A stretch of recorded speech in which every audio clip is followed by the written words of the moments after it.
Just because you're frugal, does that mean that you never buy expensive items?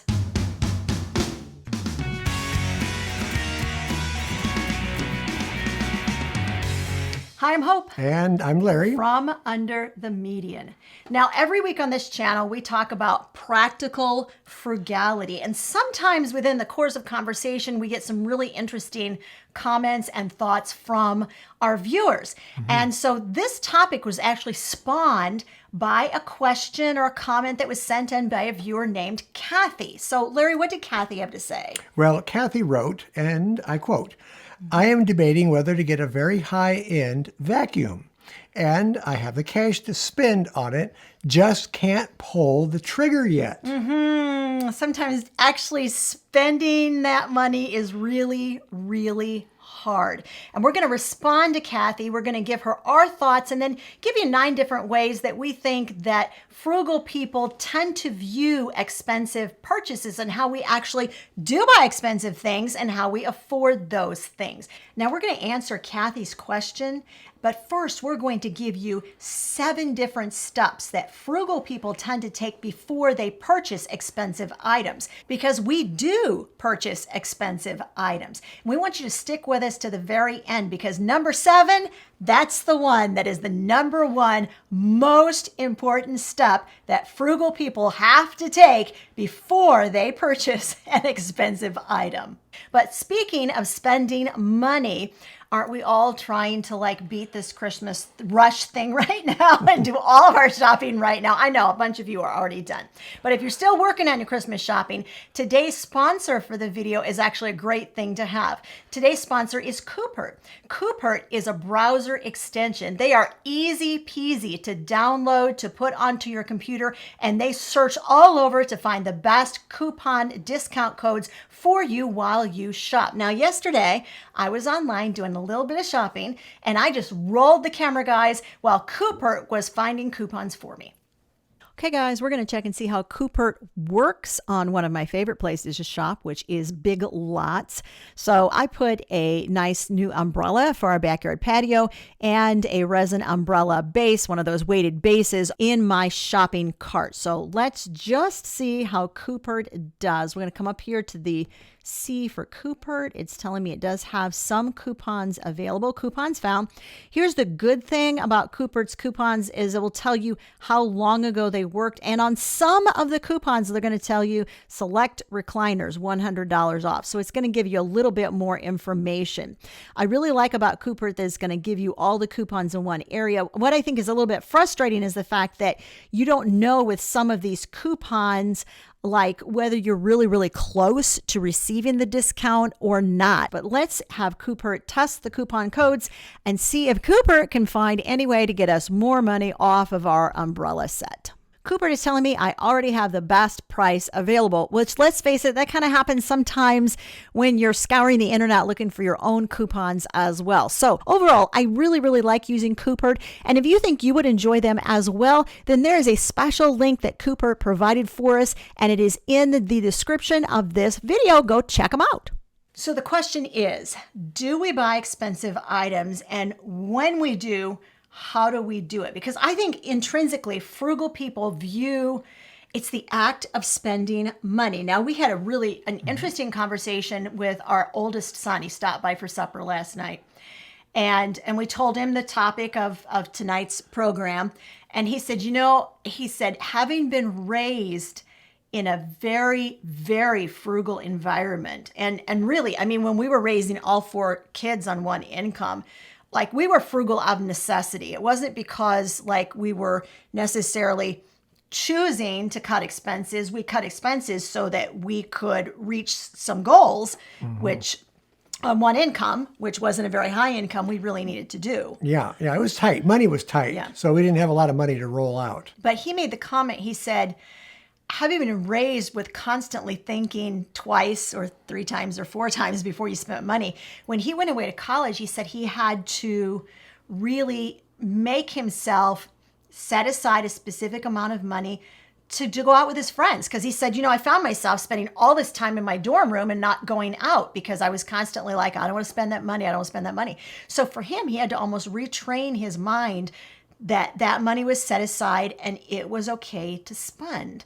So when we think about frugality in terms of buying things, now the question I think is often raised, and we've been asked this question like quite a bit in the comments: do we ever spend money? Oh yeah, we do. We do. Yes, we do. Yeah. And we're going to go over some of the principles that we use when we go ahead and ka-chung, make that choice. Now, before we go into these 9 principles of how frugal people actually really do purchase expensive items, we just want to kind of put in here, this is like and we've said it before and we'll say it again. Frugality is not about deprivation. Frugality is about choosing when, where, and how you will spend your money. That is frugality at its core.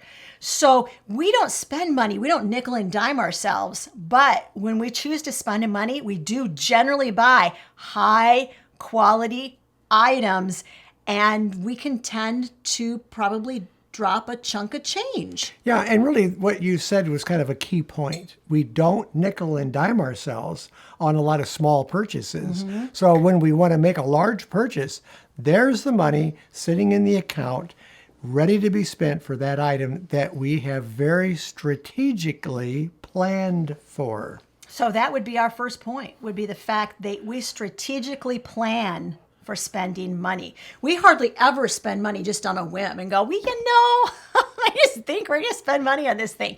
Usually when we spend money, it's because we've thought long and hard about spending that money. Yes. So we have made buying a specific item a goal. That's a goal, right. So that would be point number 1. We strategically plan and we make it a goal. Point number 2. We pay cash for that item. Now, when we say pay cash, that doesn't mean we always use cash. We use a debit card, but we use it as cash. We make sure we have the money in our bank account to back up what we're going to spend. We've planned on it. It's going to come out of that budget category. So we spend cash that we have ready on hand to buy that product. Now, I would say this is a lesson that's been hard learned because when we first got married, I think we did a fair share of robbing Peter to pay Paul and going, we're just going to spend this money now and then we'll cover it with the next check. Well, it wasn't too many times of doing that. We went, well, this isn't working out real well. So when we drop the money, we know for sure the money is there to cover it and we pay cash. Well, the problem too was in our early budgets, we didn't cover every contingency. So we weren't planning for every dollar. So, and we've mentioned this on previous videos, we'd have a pool of money sitting in the savings account and go, look at that. Wow. So we've gotten a lot more strategic about how we spend it.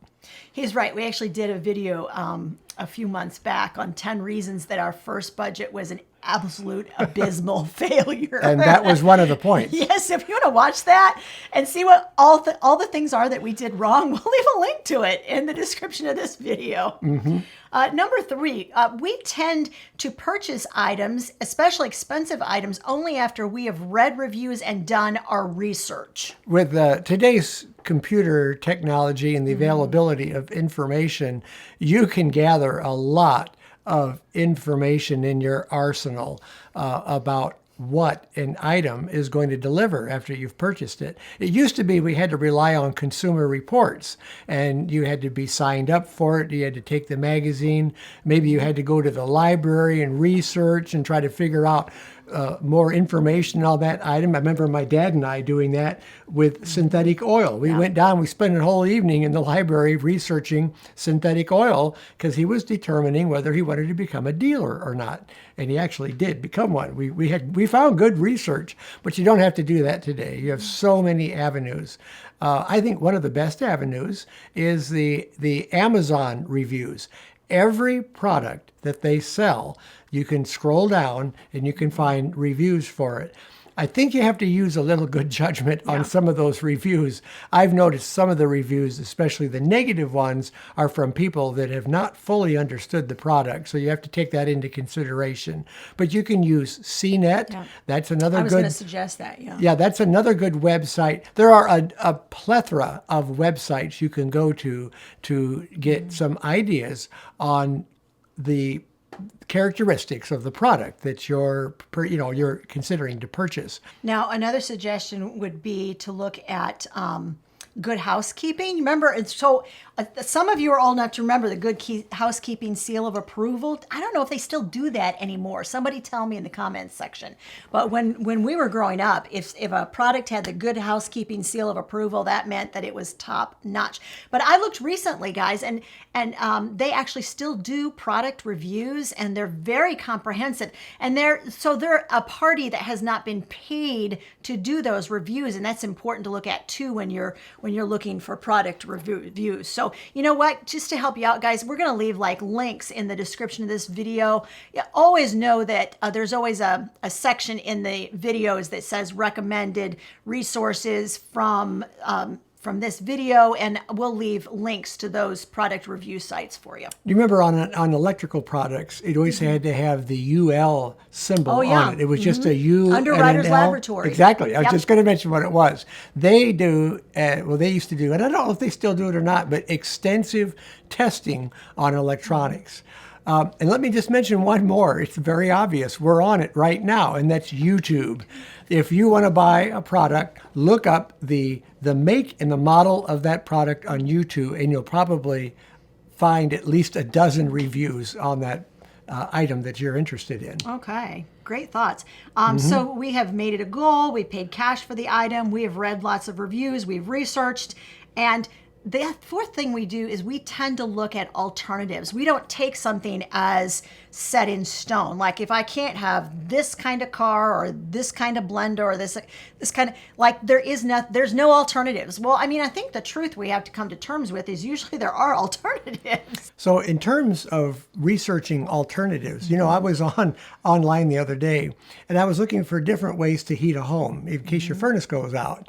And I noticed that there was more than one way to do it. So there was kerosene heat, there's butane heat, there's electrical heat to add, but there are several, and you need to make sure that you're researching all the different alternatives. You might not only find a cheaper way to do it, you might find a better way to do it for you. And all of those things, of course, are important for like winter storm preparedness. And speaking of that, we want to make sure that you guys are with us on Monday, because we're going to do a special program on winter storm preparedness. And Larry is going to share how he creates a source of power for us using just 3 items, and he's going to show you exactly how to do it. So make sure you're subscribed, guys, and you hit that bell notification button if you haven't already, because that's how YouTube is going to let you know that we've dropped the video on Monday. So the next step in this process is to look for used items. We have found an unbelievably large amount of incredibly expensive things used. People buy stuff and they use them 3, 4, or 5 times, and then they sell them at a tremendous discount, like a small percentage of what they just paid for them. I remember when the kids were young, there was a backpack that we really wanted. It was a specially made backpack. It was a couple $100 new, I think. Oh, yeah. At least. Yeah. And it was used for backpacking in the mountains, and we really wanted one. We were hikers. We went all over the place with the kids, and we wanted something sturdier than those kind of cheapy backpacks. Well, it was a child carrier backpack. Right. So Yeah. Larry strapped the carrier on his back, and we put the kid in, and off we went hiking for 3-4 hours. Yeah. And we found one at a used shop. And it was more expensive than the other traditional backpack child carriers, but it was a fraction of what it would have been new. And we knew exactly what we had found, and we bought it. Right. Yeah, that always helps. It's just amazing what's out there in the used market. The next thing that you want to do, of course, is, and Hope is real good at this, is use a coupon or a discount code. And speaking of coupon discount codes, of course, Cooper, we'll give them another shout out. They are the sponsor for today's video. There'll be a special link they left just for you guys for Under the Median viewers. It's right down there in the description of the video. Yeah. And before we reveal the seventh and most important step that frugal people take when they are purchasing expensive items, we're going to tell you our response to Kathy's original question. So just to remind you, Kathy's a viewer. She's got her eye on a Kirby vacuum cleaner. She's talked him down on the price. She's got a great deal. And she is like, I just can't bring myself to spend the money. So our response, Kathy, is if you have followed the other 6 steps, if you've done your research, if you've made it a goal, if you've saved the cash, if you know for certain that that's what you want, we say buy it. And one of the reasons we say that is because we own not one, but 2 Kirby vacuum cleaners, one of which we bought brand new. And so we got a great deal on it. But you know what? We paid several $100s for that vacuum cleaner, but we bought it over 20 years ago. So sometimes, guys, it just pays to bide your time, wait until you find what you really want at a price that you are prepared to pay. So Kathy, our advice is buy the Kirby vacuum cleaner. Okay, now can I do my drum roll? You may. Okay, the number one thing that frugal people do before making expensive purchases, they must do this 7th thing, and it is Decide that it's okay to spend the money. Now, out of the 2 of us, I'll bet you guys could bet which one of us has more trouble spending money than the other one. Guys, Larry balances me out. I am telling you, after 34 years, he still has to remind me periodically. We have saved money. We have waited. We've embraced delayed gratification again and again to put this money in the bank, and we are going to spend it joyfully because that's what the money is for. So I would say that's the number one thing that frugal people absolutely have to remember when it comes to expensive purchases is that it's okay to spend the money.